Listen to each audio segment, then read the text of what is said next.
Assalamu alaikum children. How are you all? Hope you all are fine.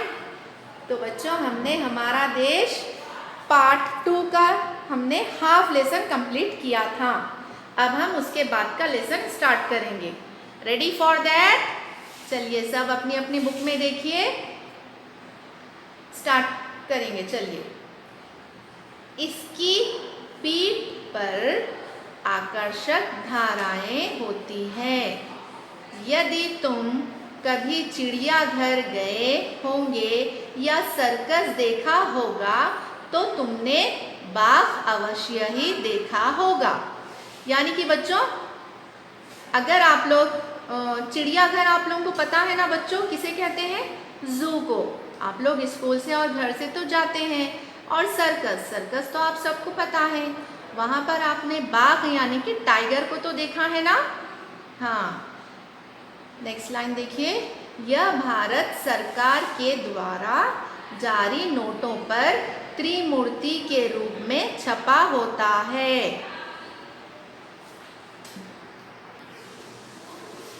तो देखिए बच्चों, ये लाइन हम फिर से पढ़ेंगे। यह भारत सरकार के द्वारा जारी नोटों पर त्रिमूर्ति के रूप में भी छपा होता है। यहाँ देखिए बच्चों, अब मैं आपको दिखाऊंगी। ये नोट है, ये 10 रुपीज़ का नोट है। देखिए यहाँ पे दिखाई दे रहा है ना आपको। और ये कॉइन पे भी है। देखिए ये टाइगर का है, ये चित्र ये देख रहे हैं ना आप लोग। हाँ, जिस तरह भारत का राष्ट्रीय पशु बाघ है, उसी तरह इस देश का अपना राष्ट्रीय पक्षी भी है। यानी कि जिस तरह भारत का पशु यानी कि एनिमल कौन सा है? टाइगर है। तो उसी तरह देश का अपना राष्ट्रीय पक्षी भी है। क्या तुम बता सकते हो कि वह कौन सा पक्षी है? यदि नहीं जानते तो लो हम बताते हैं। बच्चों, आप लोगों को पता है वो कौन सा पक्षी है? अगर नहीं पता है तो हम बताते हैं। भारत का राष्ट्रीय पक्षी है मोर। यहाँ देखिए बच्चों, ये है राष्ट्रीय पक्षी भारत का, यानी पीकॉक। नेशनल बर्ड है ये पीकॉक। देख रहे हैं ना आप लोग यहाँ पिक्चर में। यह बहुत सुंदर पक्षी है। सुंदर यानी ब्यूटीफुल। इसके पंख बड़े चमकीले और मनमोहक होते हैं। देखिए बच्चों, यहाँ दिखाई दे रहा है आपको पंख यानी फेदर। बहुत ही शाइनिंग वाले चमकीले फेदर होते हैं जो सबको बहुत पसंद आते हैं। जब यह उन्हें फैलाकर नाचता है तो इसकी शोभा देखते ही बढ़ती है। ये जब नाचता है यानी जब ये पंख अपने फैलाकर, फेदर पूरे फैलाकर जब नाचता है यानी डांस करता है तो बहुत ही खूबसूरत दिखता है। इसकी आवाज़ भी बहुत मधुर और सुरीली होती है। इस सुरीलेपन के कारण ही इसकी वाणी को केना कहते हैं। ऐसा माना जाता है कि इसके पंख को श्री कृष्ण अपने मुकुट में धारा करते थे। इसीलिए श्री कृष्ण को मोर मुकुटधारी भी कहते हैं। कमल भारत का राष्ट्रीय फूल है। कमल यानी कि लोटस, वो हमारा नेशनल फ्लावर है। यह तालाबों, झीलों और नदियों में खिलता है।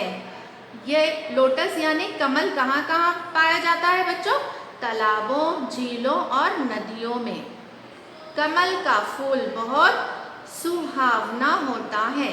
कभी लोग इससे मुंह और नेत्रों की उपमा देते हैं। जैसे शालिनी के नेत्र कमल के समान है। कमल की एक मुख्य विशेषता यह है कि यह जल से ऊपर ही रहता है। यहाँ देखिए बच्चों, इस पिक्चर में आप लोग देखिए, ये लोटस यानी कि जल से ऊपर ही रहता है, मीन्स पानी के ऊपर ही रहता है, वो पानी के अंदर नहीं जाता। यह कभी किसी तालाब या झील का पानी कम होने लगे तो यह भी पानी के साथ नीचे हो जाता है। यानी कि कभी अगर तालाब में पानी कम रहा तो वो पानी के बराबर ही उसके ऊपर ही रहता है। कमल का फूल पूजा के काम में भी आता है। यहाँ देखिए बच्चों, ये औरत उनकी पूजा की तैयारी कर रही है। उनकी ये प्लेट में लोटस है, कमल है। धन की देवी लक्ष्मी की पूजा में कमल के फूल का विशेष महत्व होता है, इसीलिए ये बहुत ही शुभदायक है। यानी कि वो लोग उनकी पूजा में इसे यूज़ करते हैं, तो ये बहुत पूजा के लिए बहुत इम्पोर्टेंट माना जाता है। राष्ट्रीय प्रतीक हमारे देश के गौरव हैं, अन्यथा इन प्रतीकों का हमारे सम्मान करना चाहिए और उनकी रक्षा करना चाहिए। यानी कि राष्ट्रीय चिन्ह हमारी आन बान और शान है। राष्ट्रीय चिन्ह यानी हमारा सिंबल, हमारी आन बान शान है। ये हमारा यहाँ पर पार्ट ख़त्म हुआ बच्चों। इस पार्ट में हमने क्या क्या सीखा, यानी कि हमारे देश से हमें बहुत ही यानी कि बहुत प्रेरणा मिलती है और हमें देश की हिफाजत करना और देश का हर फेस्टिवल हमें अच्छी तरह से एंजॉय करते हुए सेलिब्रेट करना है। ओके बच्चों, थैंक यू।